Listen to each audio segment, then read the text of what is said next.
From choosing films like Waterworld and The Postman that were massive flops, to a problematic political affiliation that had people questioning the actor. Here's why Kevin Costner's career is in serious trouble. I'm gonna start with a shocker. This guy actually turned down The Shawshank Redemption and Air Force One to give us two huge turd flicks. Yeah, that was strike one in my books. Kevin was one of the most well-known actors of the 1990s, and since he appeared in so many films, he often topped casting lists at film studios. But the guy was forced to make some difficult decisions because there's only so much time in a year, and he couldn't accept every request to star in a movie. The fact that he went with the worst possible choice twice is the issue.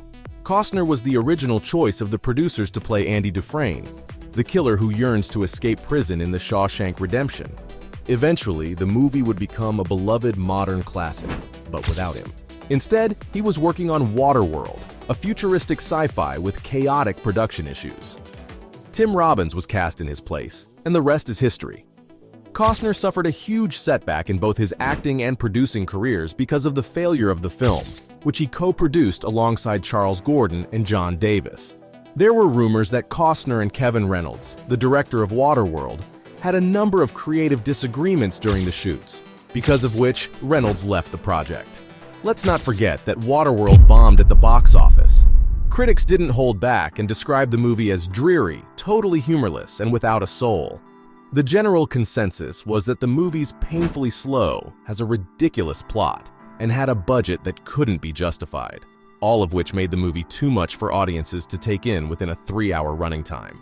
Then, a few years later, Costner got bogged down once again in the making of an expensive sci-fi, the 1997 box office flop The Postman. Didn't he learn his lesson? It was particularly painful because the movie Air Force One, in which the President of the United States fends off hijackers, was also released that year. Harrison Ford played the president in the big-budget movie, but he wasn't the first choice. Ford himself revealed that this was a script that Kevin Costner originally had, and he gave it to me, adding, his schedule didn't allow him to do it. I bet Kevin kicked himself for that later on. The Postman was another failure, having an $80 million budget and only grossing $20.8 million globally. Critics tore the film apart and attacked Costner for choosing to play the main role. Oh, and the film received 5 Golden Raspberry Awards, including a nomination for Worst Picture. Yikes. Anyway, the guy hit the jackpot with Yellowstone until he fumbled that too. There were whispers that things weren't going too well in the world of our favorite ranchers. And well, turns out, the mega-hit show was experiencing drama behind the scenes despite being renewed for a supersized 5th season. As fans started to wonder why the second half of the season hadn't started filming, rumors were that the show might be coming to an end. Any guesses who was to blame?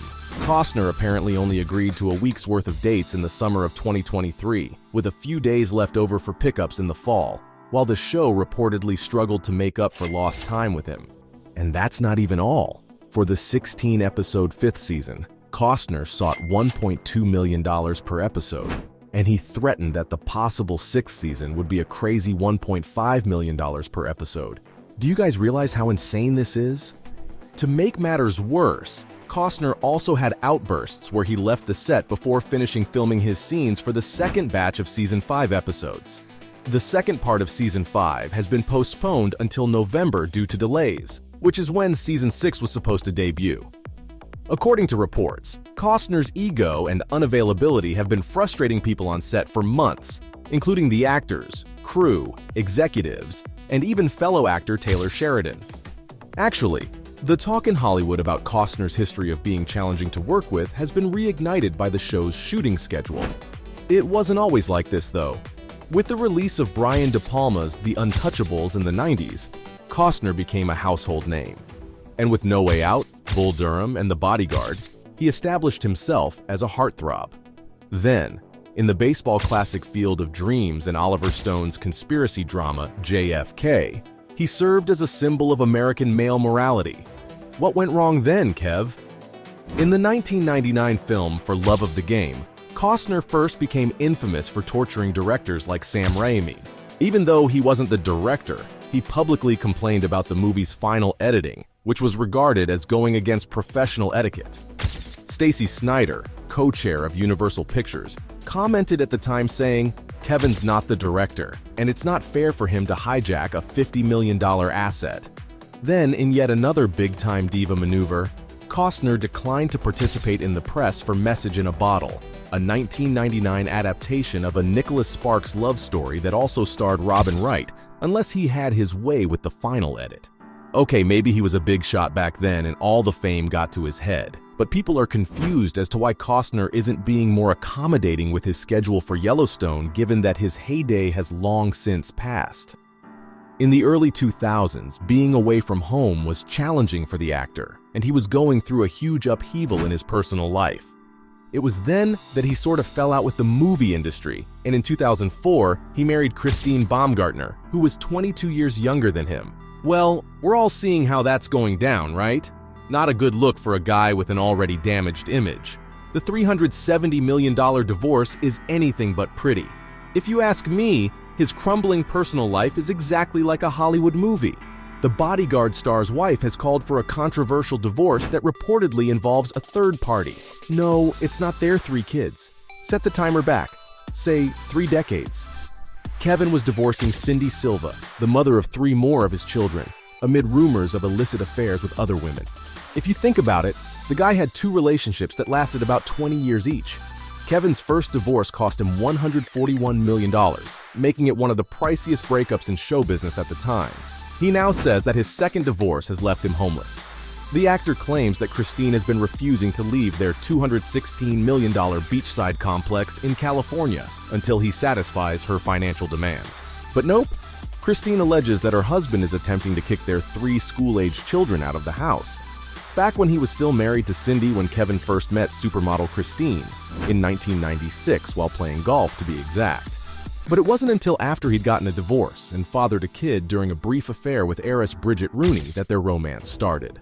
Talk about having a messy love life. In this whirlwind divorce, we're also getting to see snippets of legal documents that show how hesitant Kevin was to make a second trip down the aisle. Because of this, he persuaded Christine to sign a prenuptial contract, which, according to his attorneys, required her to leave the marital residence within 30 days in the event that the pair decided to call it quits. In fact, she was told that he'd not get married again until it was made sure that his home would remain his to live in, regardless of the outcome of the union.